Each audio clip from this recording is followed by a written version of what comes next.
382장, 382장입니다.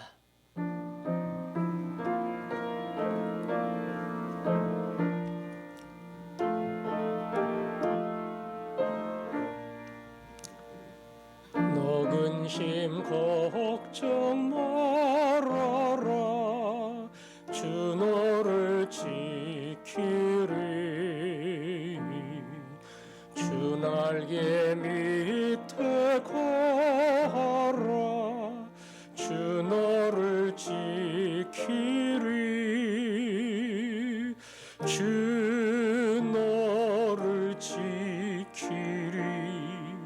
아무 때나 어디서나 주 너를 지키리. 늘 지켜주시리.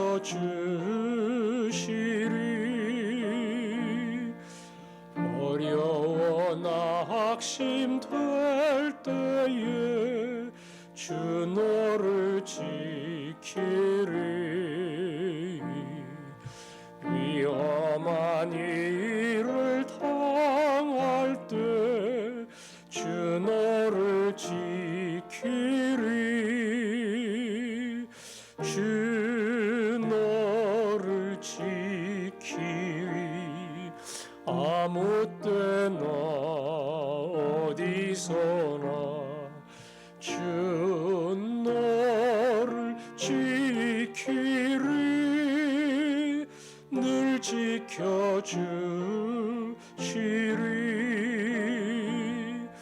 너 쓸 건 미리 하시고 주 너를 지키리.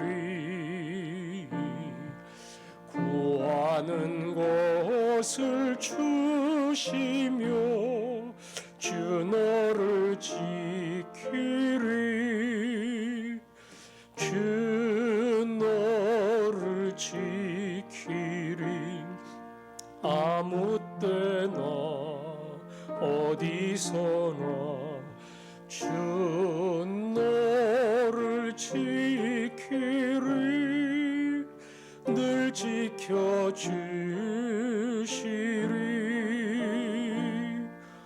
어려운 시험 당해도 주 너를 지키리.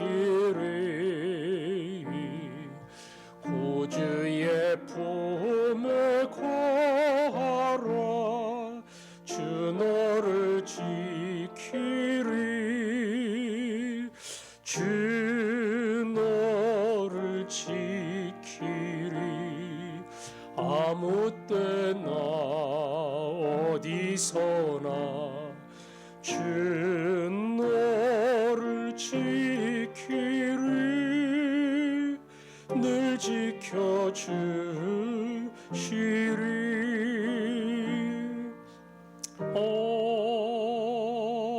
아멘. 오늘은 연약한 지체 두 분을 위해서 기도합니다. 늘 기도하는 것처럼 김도순 집사님 계속 회복되는 중인데 하나님 만져주시고 완전히 제 기능을 할 때까지 은혜로 붙들어 주시고 하나님의 큰 능력을 경험하는 시간이 되도록 박순길 집사님도 계속 기도하는 줄 압니다. 회복이 안 돼서 3개월 일단 휴직을 신청을 하고 집에서 쉬고 있는데 하나님 만져주셔서 다시 허리의 통증으로 힘들어하지 않도록 특별히 기초제자반 훈련을 부부가 같이 받고 있는데 잘 감당할 수 있도록 우리 두 분 김도순 집사님, 박순길 집사님 위해서 기도하겠습니다. 아버지 하나님, 우리 김도순 집사님 사랑해 주시고 고비의 시간이 있었지만 그 시간을 잘 지나오게 하시며 하루가 다르게 회복되는 특별한 은혜를 경험하게 해주시니 감사합니다. 주님 붙잡지 않으시면 우리는 얼마든지 넘어지고 쓰러지며 아무것도 할 수 없는 존재입니다.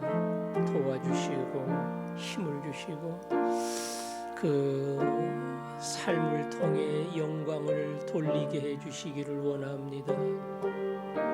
박순길 집사님, 하나님 아시지요? 허리의 통증으로 말미암아 더 이상 근무할 수 없는 상황으로 악화가 되어 3개월 휴직 신청을 했습니다. 아버지 만져주세요. 아버지 고쳐주세요. 젊은 아들의 허리의 통증이 그로 하여금 일함에 장애되지 않게 하여 주시고, 특별히 기초제자반 훈련을 받고 있는데 이 훈련을 다 마무리하기까지 주님이 붙들어 주시고 하루가 다르게 다시 몸이 회복되어 건강함으로 돌아가도록 주님 도와주시기를 원합니다. 만져주실 줄 믿습니다. 아멘. 하나님 아버지, 김도순 집사님 날마다 회복되게 하시니 감사합니다. 은혜임을 잊지 않게 하시고 또 은혜로 나를 붙드시는 그분의 뜻을 더 깊이 아는 기회가 되게 해 주옵소서.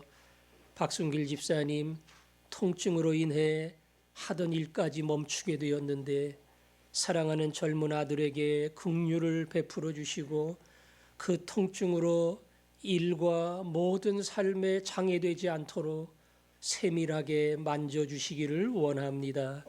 예수님의 이름으로 기도합니다. 아멘. 아버지 하나님 말씀 골로새서 1장 24절 한 절 말씀만 읽겠습니다.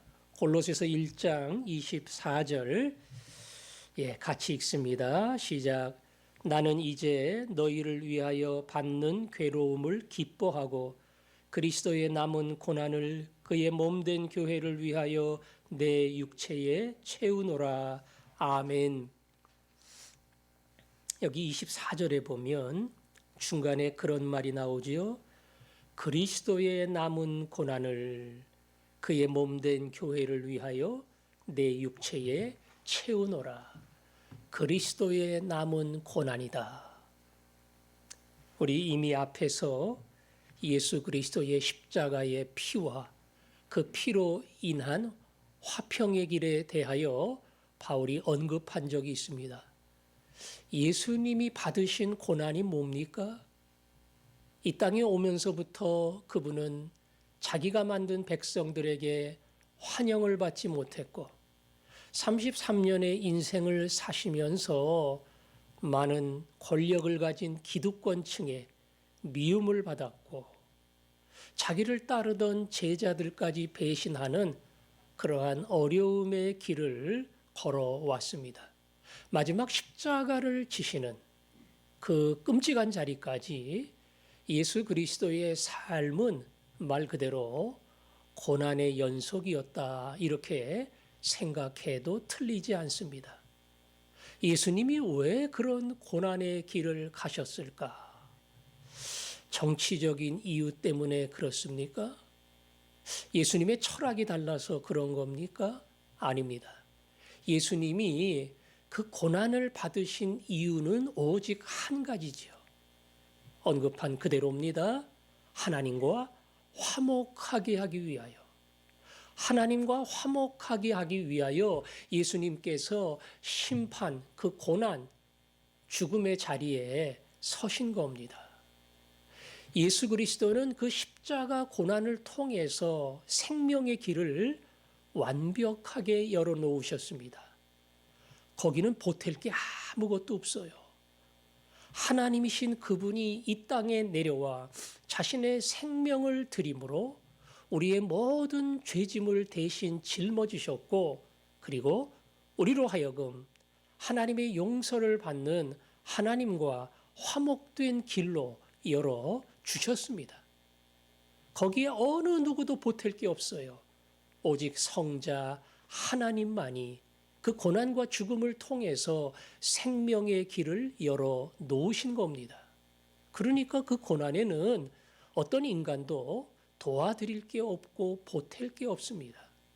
하지만 오늘 바울은 24절에 보니까 그리스도의 남은 고난을 내 육체에 채운다 그랬죠. 예수 그리스도가 고난을 남겨두었다.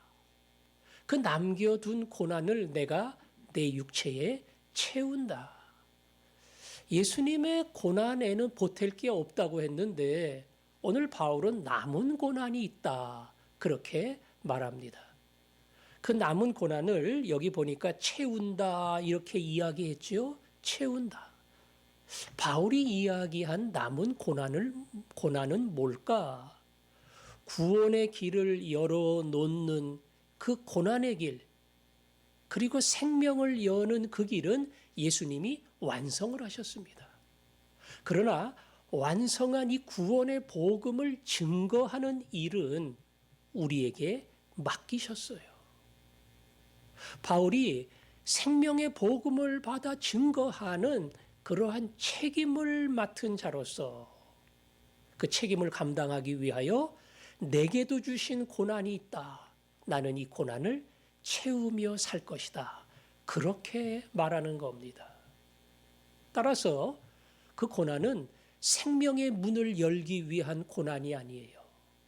복음을 듣지 못한 저들이 복음을 듣고 예수를 믿은 그들이 예수 안에서 자라나고 그 일을 하라고 나를 불러주셨기 때문에 나는 오직 복음을 위하여 영혼을 구원하고 그들을 그리스도의 제자로 양육해내는 그 일을 위해 내가 할 수 있는 전부를 들여서 그것이 비록 힘들고 어렵다 할지라도 그 고난의 길을 나는 채우며 가겠다는 거지요. 그래서 24절 맨 끝에도 그랬잖아요. 그의 몸된 교회를 위하여 내 육체에 채우노라. 24절 앞에도 이렇게 얘기했습니다. 나는 이제 너희를 위하여 받는 괴로움을 기뻐하고 골로새 성도를 위해 받는 괴로움이 있다. 이 괴로움이라는 것은 쉽게 말하면 못 먹고 자지 못하고 수많은 위험을 무릅쓰며 복음을 증거하기 위해 여행을 해야 되고 더 나아가 그들 때문에 마음의 짐을 지고 간구해야 하는 이 모든 것을 다 포함하는 겁니다. 심지어 바울은 고린도후서 1장에 보면 자기가 아시아 터키 지역에서 복음을 증거할 때에 말 그대로 얼마나 힘들었는지 살 소망까지 끊어지고 마음에 사형 선고를 받은 줄 알았다. 더 이상 희망이 없어요. 이제는 살아날 길이 없을 거야. 우리의 인생은 여기서 끝이다. 이렇게 생각할 만큼 아주 극심한 고난 가운데 서 있었던 적도 있다. 이렇게 말할 정도였습니다. 그러니까 바울이 복음을 증거하기 위해 얼마나 애를 썼는가 하는 것을 우리가 알 수 있습니다. 골로새에 있는 너희들을 위해서 그리고 모든 교회를 위해서 복음을 증거하라는 그 사명을 받은 나는 그것이 힘들고 어렵고 위험하고 고난의 길이라 할지라도 그 고난의 길을 다 채워가면서 나는 끝까지 그 길을 가겠다. 이게 바울의 마음이었고 바울의 소원이었고 바울의 결단이었습니다. 이런 섬기는 자가 있었기 때문에 편지를 받는 골로새 교회의 성도들도 믿음으로 자랄 수 있었고 이렇게 헌신하고 전심으로 자기가 가진 모든 것을 자기의 인생을 자기의 생명을 내놓는 영적 지도자가 있었기 때문에 그 뒤로 수많은 믿음의 사람들이 충성스러운 일꾼들이 헌신자들이 계속해서 일어난 겁니다. 우리가 바울과 나 자신을 비교한다고 하는 것이 조금 더 어찌 보면 무리수인 것 같지만 그러나 바울은 항상 말씀 속에서 그렇게 표현한 적이 있어요. 내게도 뿐 아니라 너희에게도 그러하니라. 나만이 아니고 너희에게도 가능하고 나만 한 게 아니라 너희도 얼마든지 할 수 있다.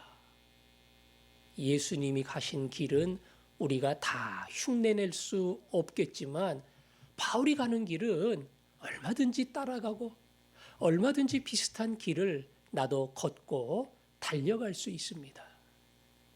오늘 바울이 했던 말, 남은 고난, 내가 짊어져야 될 고난이 있다. 내가 감당해야 할 일이 있다. 이거 감당하는 거 노는 거 아니야. 이 감당하는 거 무슨 내 이익을 채우는 거 아니야. 이거 하려면 내가 신경 써야 돼. 마음 써야 돼. 여러 가지로 시간을 소비해야 돼. 내 물질도 때로는 써야 돼. 이거 하기 위해서 내가 내놓아야 할 것들이 많아. 더군다나 마음에 품고 그 짐을 지고 기도하려면 그거 간단한 거 아니다. 이게 예수님이 내게 주신 남은 고난이야. 바울은 이 고난을 내게 주셨다고 생각하고 생명의 문은 예수 그리스도의 고난으로 열었지만 그 생명의 길을 전하는 것, 그리고 하나님의 사람들을 양육하는 그 일을 위해서 남은 고난을 내게 맡겨주셨다. 따라서 나는 이 고난의 길을 감에 있어 조금도 주저함이 없다. 바울의 이 고백이 우리의 고백이 되어야 합니다.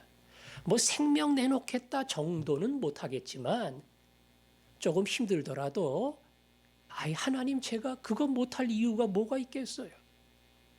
조금 지친다 할지라도 그것 때문에 뭐가 제가 어렵다고 못하겠어요.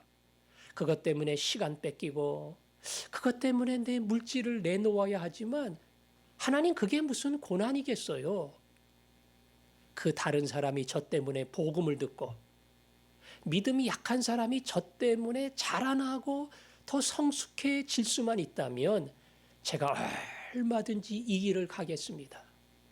우리 섬기는 자는 누구나 다 그런 마음을 가져야 합니다.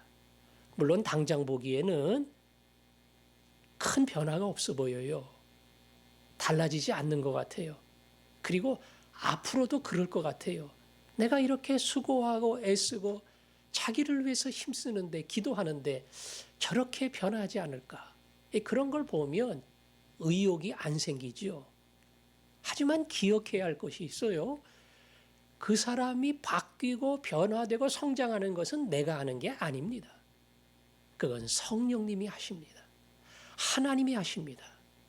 생명의 문을 여신 것처럼 우리를 바꾸어 가시고 성화의 과정으로 인도하시는 것은 하나님이 하셔요. 네가 해야 될 남은 고난은 그거 아니야. 너는 열심히 믿음으로 살면 돼. 그리고 믿음으로 섬기면 돼.